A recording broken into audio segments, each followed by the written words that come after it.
Hare Krishna devotees, welcome to Shloka Day. Today's Shloka is Shloka number 11. Before we begin Shloka 11, let's look at a quick summary of what we have discussed so far. So, the last few weeks, we have covered Shlokas 4 to 10, where that particular section is summarized as the Lord's relationship with the world. And how do we understand this in the context of the shlokas? How the Lord, without the Lord, nothing exists. Essentially, that's the summary. Nothing can exist without the Supreme Lord. Even we cannot exist without the Supreme Lord. So that's the essence of what we covered in shlokas 4 to 10. So today we will begin a new section, which is shloka number 11 to shloka number 19, where the Lord is going to talk about how different type of personalities understand Lord Krishna in different ways. So in today's shloka and tomorrow's shloka, we're going to talk about one category of personalities and their understanding of Krishna. This is the impersonalists. Then in shlokas 13 and 14, the Lord talks about his pure devotees, how they understand him. And in shloka 15, the Lord talks about those who worship him in oneness, those who worship him in multitude forms, and those who worship his universal form. And in shloka 16 to 19, those who actually worship his Vishwarupa Darshan, how do they understand him? So through this, the Lord is stating, everybody is worshipping me, but they have a very different understanding of me. It's only my pure devotees who have a complete understanding of me. And that's covered in shlokas 13 and 14. So today's shloka is a very critical and important shloka. There is a lot written in this shloka, which we will take some time to cover. So let's have a recitation of shloka 11. Avajananti mam mudha Avajananti mam mudha manushim tanumashritam manushim tanumashritam param bhavamajananto param bhavam ajananto mama bhuta maheshwaram. mama bhuta maheshwaram. Word for word meaning and translation by His Divine Grace, A.C. Bhaktivedanta Swami Srila Prabhupada ki jai. Avajananti, Avajananti, deride, deride, mam, mam, me, me, mudhaha, mudha, foolish men, foolish men, manushim, manushim, in a human form, in a human form, tanum, tanum, a body, a body, ashritam, ashritam, assuming, assuming, param, param, transcendental, transcendental, bhavam, bhavam, nature, nature, ajanantaha, ajanantaha, not knowing, not knowing, mama, mama, my, my, bhuta, bhuta, of everything that be, of everything that be, maha ishwaram, Maha Ishwaram, the supreme proprietor. the supreme proprietor. Translation: fools deride me Fools deride me when I descend in the human form. when I descend in the human form. They do not know my transcendental nature They do not know my transcendental nature as the supreme Lord of all that be. as the supreme Lord of all that be. So going directly to the purport written by Srila Prabhupada.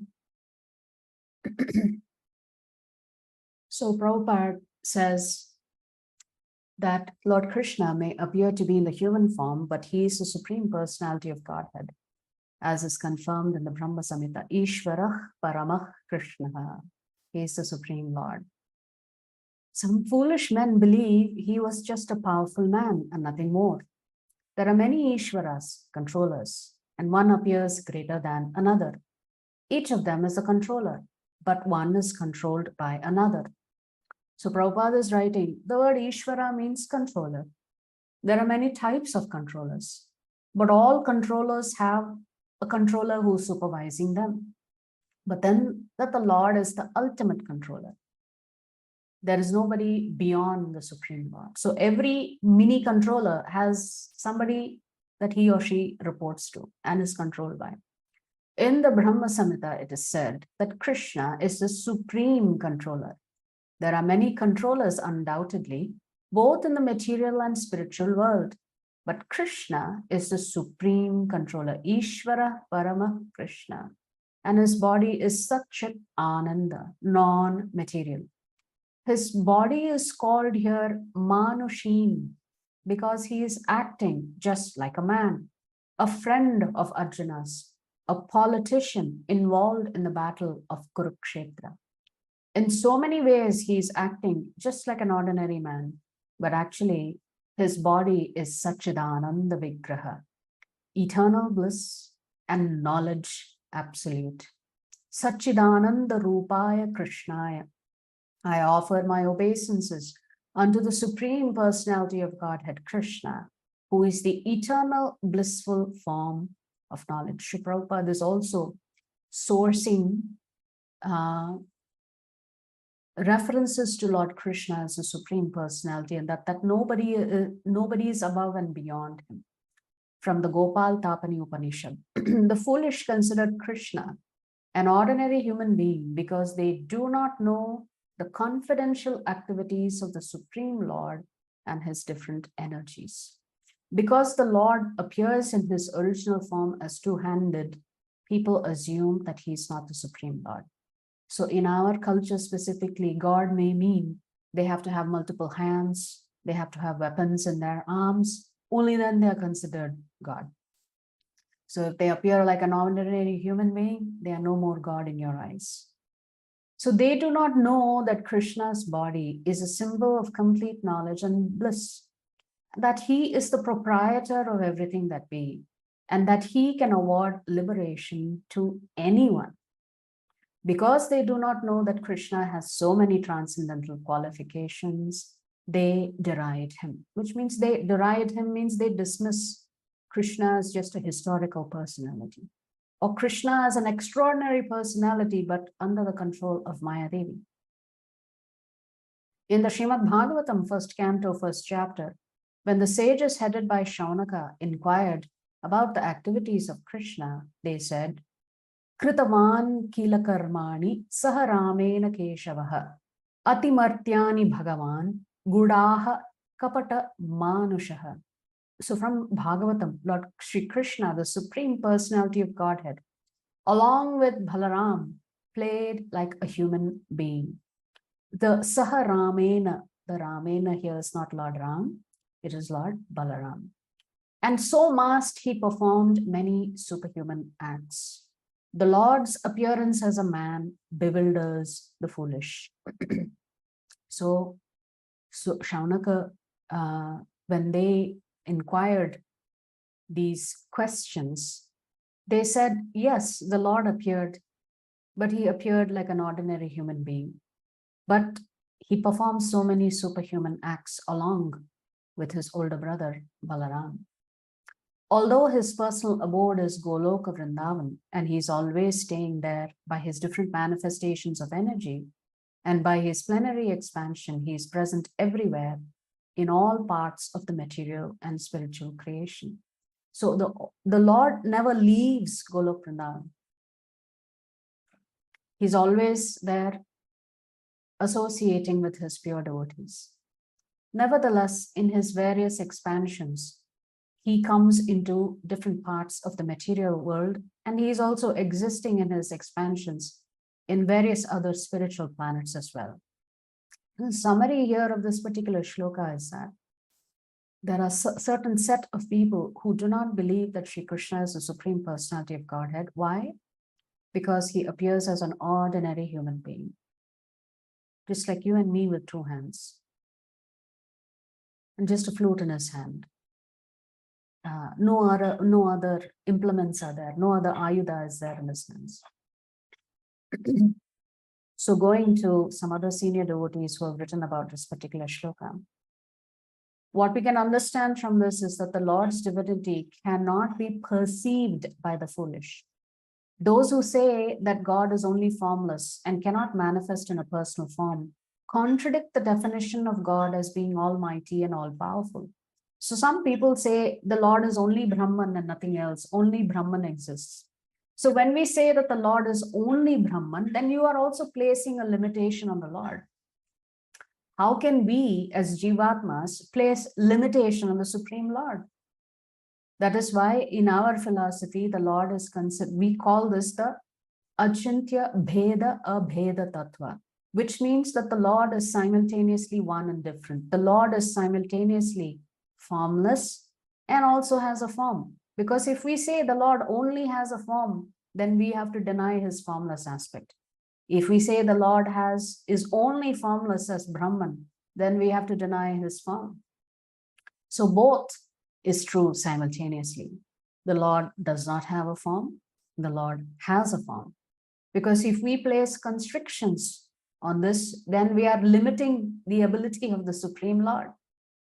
So if you look at it, the Supreme Lord has created this entire world, which is full of forms, shapes, and colors. So why do we then suggest that the Supreme Lord cannot take a form? He does have an original form. If he can do such an amazing feat of creating myriad of forms in the world, can he not create a form for himself? Or is it that God says, I do not have the power to manifest in a personal form, and hence I am only formless light? That also cannot hold true. To say that he cannot possess a personal form makes him incomplete. The Lord is complete. Purnamada, Purnamidam, Purnat, Purnamudachyate, Purnasya, Purnamadaya, Purnameva Vashishyate. The Lord is completely whole and wholly complete. We tiny souls also possess forms. If one holds that God cannot possess a form, then the corollary is that he has even less power than us as a human being. We can create forms. Everything that we create has a form, shape, substance, color. So if God has created so many things with form, shape, substance, and color, how can God not have a form? For God to be perfect and complete, he must have both attributes to his personality, a personal aspect and a formless aspect. The Vedic scripture states, Apashyam Gopam Anipadya Manama. I had the vision of God as a boy who is never annihilated and who appeared in a family of cowherds. This is from the Rig Veda, Shukta number 31. So the cloud of misconception that we carry is actually what is hiding Lord Krishna from us. Asyapi deva vapusho mad anugrahasya svecha mayasya natu bhuta mayasya kopi. Again, going back to Srimad Bhagavatam, 10th canto, 14th chapter, shloka number 2. In this verse, Lord Brahma prays to Sri Krishna during the Brahma Vimohan Leela. O Lord, your body is not made of Pancha Mahabhuta, the 5 great elements. It is divine. And you have descended in this form by your own free will to bestow your grace upon souls like myself. So if Lord Brahma is saying, you have come in this form by your own free will, how can we say that the Lord is only Brahman? The divine nature of God's form is such that his divinity is perceived by each person only to the extent of his or her spiritual power, which means our level of consciousness decides how much we can accept that the Lord has a form. Our level of consciousness also dictates how much we experience the Supreme Lord in our day-to-day lives. When those who are influenced by Sattva Gun see him, they think Sri Krishna is a special person. He's very competent, but is definitely not God. When those under the spell of Rajagun see him, they say, there is nothing special in him. He's very much like us. When those dominated by Tamogun see him, they think he's egotistic and characterless, much worse than us. Which means, depending on the guna, that's how you're going to interpret Lord Krishna. If you're under the Sattva gun, you're going to think he's a special personality. But he's not God. He's definitely demonstrated superhuman powers, but he's not God. If you're in Rajagun, you are thinking, oh, he's just acting like you and me, nothing special about him. If you're in Tamogun, you commit the offense of saying he's characterless. Why? Because he's spending time with the gopis. He's associating with the gopis. It is only the God-realized saints who can recognize him as God, since they have received divine vision by the Lord's grace. And so, Sri Krishna says that the unaware, materially conditioned souls do not know him when he takes an avatar in the world. So essentially, you are interpreting who the Supreme Lord is based on the type of glasses that you're wearing. If your glasses is covered by Sattvagun, you see him in a certain way. If your glasses is covered by Rajagun, you see him differently. And if you're colored by Tamogun, you see him differently. Which means the only set of personalities who truly understand who Supreme Lord Shri Krishna is are those who are self-realized souls. Therefore, the Lord is saying here, there are a certain set of personalities who he calls moodhaha, foolish men, who think he is just an ordinary human being, that they do not know that he performs transcendental activities. And emphatically, the Lord states here that he is the Supreme Lord of all that be. Full stop. If you like our videos, please subscribe to our channel and turn on the bell notification. If you'd like to join our classes every day, please check the details in the description section of this video. We look forward to serving you.